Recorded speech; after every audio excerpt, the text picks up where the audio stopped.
Hello to you, our listeners, the manipulated and the manipulators. Welcome to the OMM Research Podcast. The OMM Research Podcast is produced by DO-Touch.NET, a practice-based research network that focuses on osteopathic manipulative medicine research. DO-Touch.NET is based out of the AT Still Research Institute, located at AT Still University in Kirksville, Missouri. Please note that the views and opinions of the panelists in this podcast are personal to each panelist and do not reflect the views or opinions of AT Still University. My name, as always, is Corey Lubring, and I am the practice-based research coordinator of DO-Touch.NET and the host of the OMM Research Podcast. Before we get started, we just want to remind our listeners that this podcast has video recorded with it and can be viewed on the DO-Touch.NET YouTube channel. As always, to get started, we want to start off by introducing our panelists for this episode, starting with Dr. Stacey. Hi, my name is Stephen Stacey. I am the Director of Osteopathic Education for the La Crosse Mayo Family Medicine Residency Program and Associate Professor of Family Medicine at Mayo Clinic. And thank you for being back with us again this month. And we have a new panelist up for this episode. We are excited to be changing it up for the first time. And so we would like to introduce for his debut episode, Dr. Harmelink. Hi, my name is Bennett Harmelink. I'm one of the second year, soon to be third year residents at Mayo Clinic Family Medicine Residency in La Crosse, and I'm very excited to be here. And we are excited to have you with us. Well, without further ado, we'll jump into our first article for this episode, which is looking at spinal manipulation and biopsychosocial self-management for acute back pain, brought to us by Dr. Stacey. Yes, this is the article titled Spinal Manipulation and Clinician-Supported Biopsychosocial Self-Management for Acute Back Pain, the PAC-BAC Randomized Clinical Trial, published in JAMA in December 2025 by Braunfurt et al. The purpose from the abstract was to determine the effectiveness of spinal manipulation and clinician-supported biopsychosocial self-management versus medical care for adults with increased risk of chronic, disabling low back pain. And the conclusion, again from the abstract, for patients with acute or subacute low back pain at increased risk of chronic disabling low back pain, clinician-supported biopsychosocial self-management showed statistically significant but small reductions in disability but not pain versus medical care over 1-year follow-up, and spinal manipulation alone showed no significant difference for either outcome. But so before we hop into the high points for this article, being the resident non-medical person in the episode, I have to ask, what is biopsychosocial self-management? The biopsychosocial model is a model that takes into account the different ways that somebody might interface with their own health. So biological health would be the ability of biological systems to maintain homeostasis. Social health is the ability to call on social support networks and have help when you need it. Psychological health is the ability to remain psychologically well and free from psychiatric illness. Of course, it goes more in depth than that, but that's the general idea. And so it's really looking at a model that I think we embrace in the osteopathic world, where we would probably add spiritual onto that as well, considering that we view a person as a unit of mind, body, and spirit. So it's just a fancy way of saying existing as part of the community and everyday activities. Yeah, and you can contrast that with the biological model of disease, which is what we spend a lot of time studying in medical school, that reduces the person to the biological systems and the dysfunctions that can happen on the chemical, structural, hormonal level, things like that. Gotcha. Well, thank you for my education moment, and sorry for your listeners if you already know that. But now, what about this article made you want to bring it to us for this episode? This was a really good article to look at the methods for how they answered the question that they wanted to go out answering. And this is what you would expect for an article published in JAMA, that the methods are really sound and that it does a really good job answering the question that it sets out to ask. So the setting was universities of Minnesota and Pittsburgh recruited patients between November 2018 and May 2023, which included adult patients with acute and subacute low back pain. So these are people who had had pain for only about 2 to 12 weeks, but they were at risk of chronic low back pain based off of a questionnaire they did called the START Back tool, and they had to rate their low back pain as at least a 3 out of 10 on a 10-point visual analog scale for pain. The patients were excluded if they had any type of contraindication to spinal manipulative therapy, like an existing spinal fracture, or if they were undergoing treatment for their back pain by a non study clinician, or if they had serious comorbidities, risk of decline, pregnancy, things like that. So those were the patients they were studying, and it was really to look at, did these people with acute back pain who were at risk of back pain transition into chronic back pain problems as defined by um, reduction in uh, pain over time or low back disability. So they looked at different groups. One was supported self-management group, where they had 4 to 8 60-minute one-on-one sessions that focused on things like emotional regulation, activity, exercise, social interaction. So that was one group. Another group was a spinal manipulative therapy group that had 2 or more 15 to 20-minute visits over the 8-week period of the treatment. And these were both conducted by physical therapists and chiropractors. And the manipulative techniques used were not specified directly, but they said they were representative of those commonly used by physical therapists and chiropractors. So we're left a little bit to imagination about exactly what their spinal manipulative treatments were.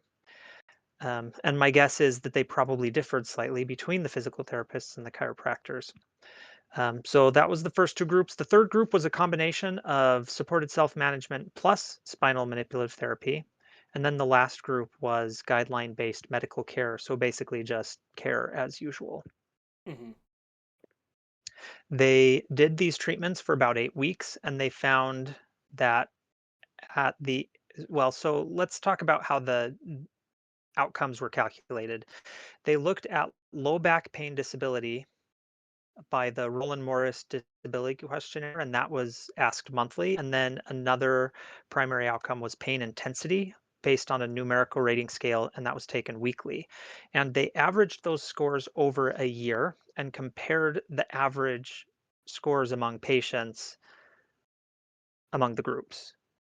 So they took the average over a year and saw if the mean score between the groups was any different. And they had a variety of secondary outcomes like global pain improvement, timed up and go test, sit to stand test, coping strategies, chronic pain self-efficacy questionnaire, kinesiophobia, pain catastrophizing scale questionnaire. So lots of different things that you'd want to look at. Um, Analysis was by intention to treat, which is what you'd hope for. They did lots of adjustment for where the site was done, baseline risk, and also the study period. Uh, so they had these randomized 1 to 1 to 1 to 1, so equal numbers more or less in each group, um, until COVID hit, and then they couldn't do the in-person spinal Ah, manipulative therapy group for a period. So during that period, they randomized only to the supported self-management or guideline-based medical care group, and then they resumed the 1 to 1 to 1 to 1 randomization after COVID. gotcha. Bennett, is Uh, there anything else? Is there anything that you would like to add that kind of jumps out to you in this article, or do you agree with what Dr. Stacey's saying? First of all, I love the background looking more at the biopsychosocial model here, because as OMM or osteopathic physicians, this is not a new concept to us, and in the chronic pain allopathic world, certainly not a new concept either. But I love that it's getting more attention and that we recognize pain as such a chronic problem. Um, I Yeah, I like the different physical therapy and the chiropractic mention in there too. Both as good sound kind of, I want to call them standard of care, and maybe that's not the right word exactly, but the common things that our patients are doing already, and looking at just the benefit that they have. And before we dig into what the results really were in more detail, I think it's worth sitting and thinking about the question that they asked. So they looked at these scores that were averaged over a whole year, and the question was really about, does acute pain transition into chronic pain? And there's a wide range of chronic pain, and truly most patients don't transition, which is why they picked only the highest risk patients, the ones that were seen as most likely to transition into chronic pain. But even as it is, you can imagine that the longer this study goes, the more it's going to dilute any particular time-based differences that you might have seen at 1 month, 2 months, 3 months, 4 months, that might have been meaningful for that time point, but that sort of wash out over the course of a year. Um, and when we talk about the results, they didn't really show those data about what was the temporal relationship. Now, they are planning on a follow-up publication from these same data, so it may be presented in the second publication. But in terms of this publication, really the only data we get is an acute problem with symptoms averaged over a whole year. And so the fact that they found any difference at all, frankly, is remarkable. Um, so you could think of a similar thing, like if you were to average out the acute symptoms of any other condition that tends to get better over time. Even if you take the highest risk people, regression to the mean is going to say they're all going to get better. In fact, sometimes it's the highest risk people that show the most improvement based off of regression to the mean. That makes And sense to so me. that just for the I guess this will be the little education moment for the podcast. But regression to the mean really talks about, over time, the most extreme values tend to turn back into more average values. And so if you just took from a group the most normal people and compared them with the most sick people and you did absolutely nothing, then over time you would tend to see the biggest change in the most sick people, because those are the ones that have the most change to give, Hmm. right? So as people become more average over time, you will tend to see the most extreme values making the biggest change. And that's, even given that they did see some difference. So let's talk about those differences. Well, Oh, no, go ahead. I was going to ask, since you were talking about, like, with in reference to the pain, looking at acute pain, from kind of like a chronic perspective. At what point within a chronological perspective does acute symptoms turn into chronic symptoms? Like, is there like less than a year or more than a year, kind of That depends. standard? Yeah, so that depends on the condition. And specifically with regard to low back pain, the agreed upon cutoff is 12 weeks, which is why these patients were all recruited at less than 12 weeks. Mm. So somebody could conceivably have been having pain for 12 weeks in one day and not made it into the study, which, sure, you got to draw the line somewhere. But even that um, is quite a bit different than the 1 year period that we're talking about. Um, they they looked at quite a number of patients to screen them for eligibility, almost 31,000. And of those, they recruited 1,000 based off of a pre-specified power analysis and um, a minimally accepted clinical difference. For low back disability, they looked at all the groups together and they did an ANOVA comparison to see, was there any difference among the groups.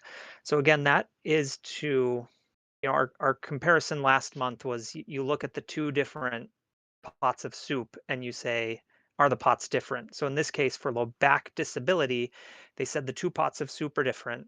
And so then they went and looked at which ingredients specifically Hmm. are different. And what they found for group differences is that so medical care had an overall um, rate of improvement, or the number of people who met the endpoint, higher being more people achieving resolution, was 5.9%. And that was the highest, compared with 5.5% for spinal manipulation, 4.8% for combined supportive self-management and spinal manipulation, and 4.7% for supported self-management alone. And they found that medical care in the subgroup analyses, or the between group analyses, was statistically significantly superior to supported self-management and supportive self-management plus spinal manipulative therapy, but not statistically significantly improved compared to spinal manipulative therapy. So bottom line is, they found some statistical improvements, but all of the groups together had a rate of between 5 and 6% or so. So we're talking about small differences Mhm. for patients that overall don't have, I would say, a really high risk of even the high risk patients. You look at 5 to 6% of them. Um, Mhm. it was not a huge number. So what are the Um, high points you want our listeners to take home on this article? so one is to look at this as in the context of what it's really showing. Right. So they have a relevant patient population and a really relevant clinical question of, can we help prevent the transition into chronic low back pain? They had some relevant comparators, robust recruitment, good statistical analysis, and overall they found that um, that spinal manipulative therapy and these supportive self-management really didn't add much in this analysis to what you could offer from medical care alone. And I suspect the devil is in the details, as far as some of the ways that you could slice this up to see if there was any difference that might have emerged at different time points. Um, but overall, they did a good job controlling for different confounders. They had two primary outcomes, but um, they adjusted. They did the Bonferroni adjustment to make sure that they were less likely to commit a false positive. Um, So even though I might have picked a different endpoint for the endpoint that they were looking at, I don't know that they really could have designed a better study than what they did with a reasonable amount of resources. So, Gotcha. realistic interpretation is most people get better no matter what. Um, and spinal manipulative therapy by chiropractors and physical therapists didn't seem to make a huge difference when averaged over a year. And Dr. Bennett, if you had this study in your control, where would you take it for next steps? Really, next steps, and I was going to ask Dr. Stacey if there's any mention in the discussion of that temporal relationship, because really that's one of the things that patients are coming in for is, how do I get better, and how do I get better quickly? And maybe the physical therapy, chiropractic therapy group didn't show significantly better overall improvement. But I really wonder if that maybe at 6 weeks into the trial, or 8 weeks, or 12 weeks even, were they ahead of the medical care group, or were they still pretty even there? That would kind of be my next question. Yeah, and that might come in the next article that hasn't been published yet. So Yeah. maybe when So that comes keep out, we'll your review eyes it here. out, listeners. Awesome. Well, thank you for bringing that article to us this month. Before we get started on the next article, we do want to just remind our listeners that we do have our faces viewable for you as we are discussing these articles, and you can view that on the DO-Touch.NET YouTube channel, which is DO-TOUCH.NET. I can spell on YouTube. You can also check us out at our website, which is just DO-Touch.NET, and see things that are happening within the practice-based research network, and check out our podcast episodes from there. So our next article, brought to us here by Dr. Harmelink, is looking at OMT on the treatment of chronic neck pain, a randomized controlled trial. Yeah, I found this a really interesting trial for several reasons. One of which is I spent a year out in Lansing, Michigan at the McLaren system, and I had multiple times consulted several of the physicians that were involved in the trial. And so found a little personal touch back to the people I found here. And then also saw some very interesting kind of questions that were being asked and thought process going into this. So overall, this is kind of a small to medium-sized trial, looking at chronic neck pain.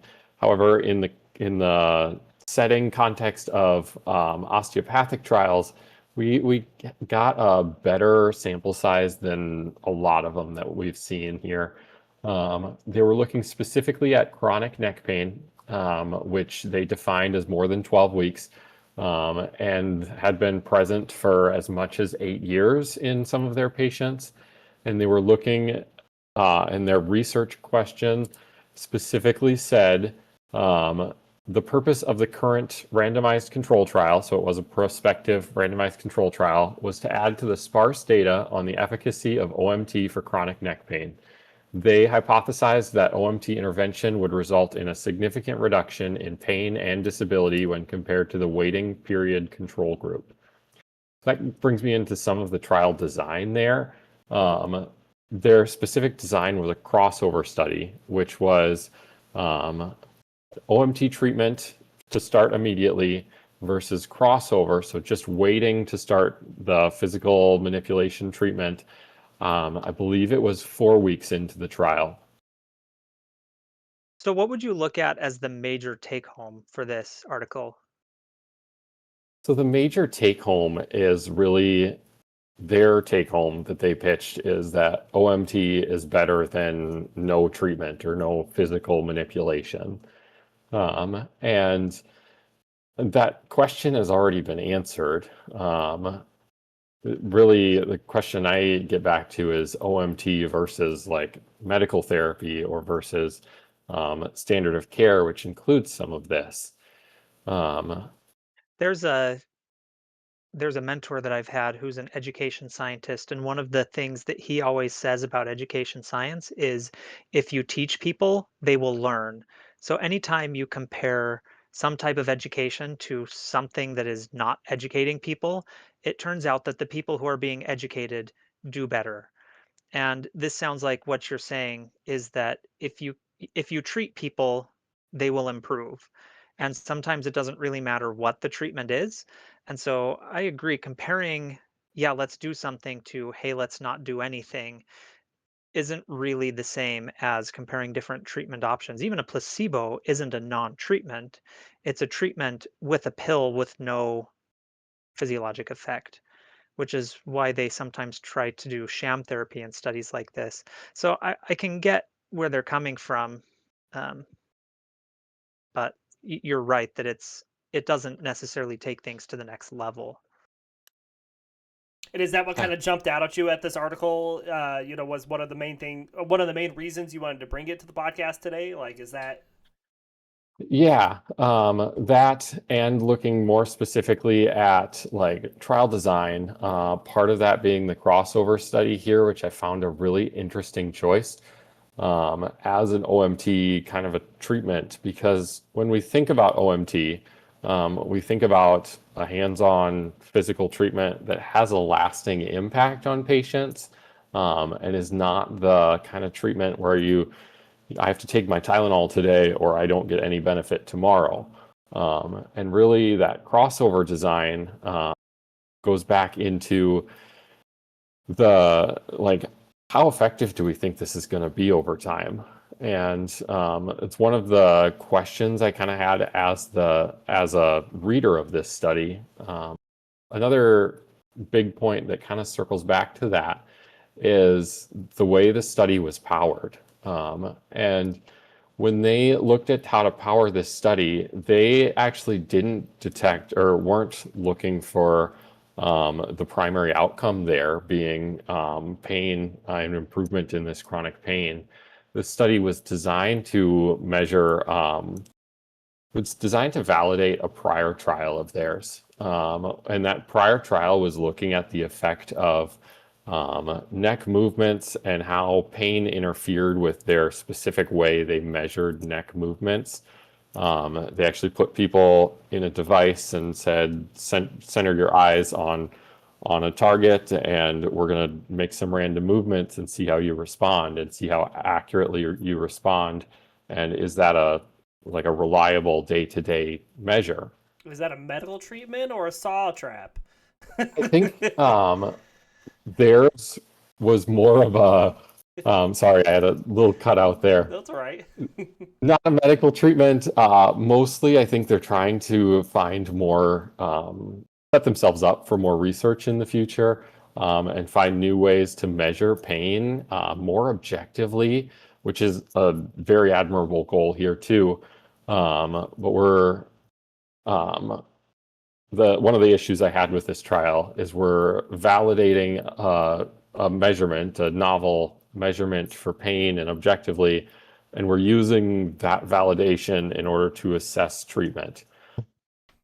In the introduction of the study, they mentioned that we have good data already in several different facets, both like active and passive manipulation. That being passive, more like the massage, active, more like physical therapy. And they even go so far as to say this question of does OMT work for chronic neck pain has been looked at 3 other times already. One of the trials was OMT versus sham treatment, sham ultrasound. Another trial was OMT versus no treatment for chronic neck pain. And the third was OMT plus exercise versus exercise alone for chronic neck pain. In the end of the trial, in the conclusion, they do validate that manipulation works for these patients, and has been pretty effective based on their sample size and what they saw. But we're comparing treatment versus no treatment. And we're saying, do patients get better if we do a treatment that we already know works? And so I think it kind of discounts a little bit of the trial itself in that we're not powering the trial and looking for the end point. We're just finding the end point that's already been proving and using our data to get published again here. And I think supporting OMT in another context and again showing that it works is great. But kind of next steps to seeing OMT versus maybe physical therapy versus kind of standard of care would be a great next step improvement here too. Would you agree with Yeah, that, Dr. Stacey? Oh, sorry, you were going to jump in already. There we go. Look at that. We're on the same page. They say great minds think alike, and I would say we do too. Yeah. The idea of looking at this particular outcome is a little bit weird. What does it mean to have a crossover of a waiting period?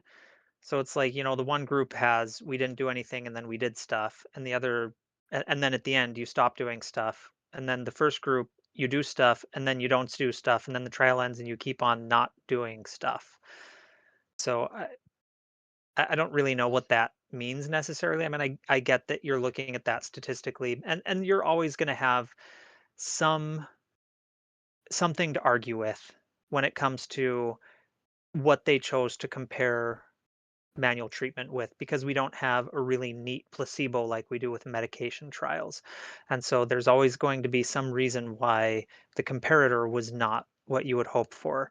Ideally, what you would have is some comparator that people are convinced is the real therapy, but that is not the real therapy.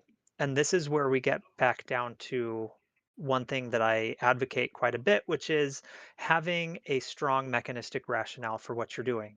Because if you start from a position where you have a hypothesis about the way the universe works, then you can ask a question about that and get a good answer no matter what the outcome of your study.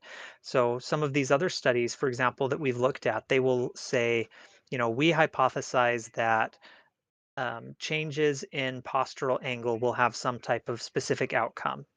And so they're looking at number one, can this treatment change the physiologic parameter that we think will be changed? And then number two, does that also then make a difference in people's care?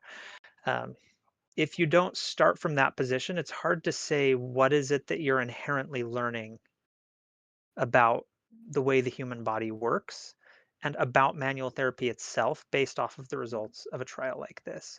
It really Mhm. just looks at the treatment itself, which again isn't bad, but it's limiting the entire field that we don't have enough studies that start from first principles. So where would you take it for next steps, Dr. Stacey? This study was fine. I think that they asked an okay question. I would prefer to see it compared with a um, I would prefer to see it compared with some type of sham therapy that patients were convinced was a real therapy. So if you can ask patients questions about which group that they were in and look for evidence of unmasking, and especially when you're talking about some type of subjective outcome, then patients who know they're getting treated are likely to find improvement in that subjective outcome regardless of what the treatment is. Mhm. And it's hard to say that this study showed more than what you would expect based off of that understanding. And then what key points do you want our listeners to take home about this article, Dr. Bennett? Well, one of the great things that I think this article did, and I will give them props for, is they included a variety of treatments, but yet they were still standardized. And everybody in the study got HVLA plus some form of other manipulation, whether that was a muscle energy, a soft tissue, like a counter strain. I really appreciated that kind of standardization, but yet the authors were still allowed to do the best treatment that they thought was necessary. And I think that's a great takeaway for us, a resident. I go into patients and we have like our standard treatments that we do, and and we vary. And so just reaffirming the effectiveness of our kind of core principles that we were taught in osteopathic medical school, that the principles, HVLA, muscle energy, soft tissue, these are effective treatments and we should keep using them. And especially as they work over time too is another takeaway here. Because that crossover, they kind of had to throw that out the window just because OMT initially worked so well and had a lasting effect. And we really can benefit our patients these ways. Mm-hmm. Well, thank you both for these articles this month. Thank you both for coming on this episode and being our panelists. We want to remind our viewers that you can find out anything that's going on at DO-Touch.NET by going to our website, which is DO-Touch.NET. One thing we would like to plug, being that this article is coming out at the beginning of June here, is that the annual meeting for DO-Touch.NET, which is all virtual this year, will be held on June 13th. If you would like to attend, you can register for that event from the DO-Touch.NET website. And we would like to see you there. Sadly, Dr. Stacey has got to attend graduation or something for the school he works at. But we will be looking forward to seeing him there in spirit nonetheless. If any of you wants to see me in person, we could also meet at the Mayo Osteopathic Research and Education Conference in September this year. It will be the 18th and 19th in Rochester, Minnesota. It's a great conference, one of my favorites all year long. Let us know if you have any questions about it. Yeah. Happy to reach out and discuss. And of course, you can always reach out to us at DO-Touch.NET at atsu.edu if you have any questions or comments you'd like to give, or send any comments down in the YouTube video or on the podcast platform you're listening on. Make sure to smash that follow button so you can keep up on more podcast action. Dr. Harmelink, thank you for being with us for your debut episode for this month. We look forward to potentially having you back on future episodes, as long as you can keep up with sleep from your night shifts. And of course, Dr. Stacey, it's great to see you again. Thanks for being with us this month. And we'll see all of our listeners, or you'll hear us,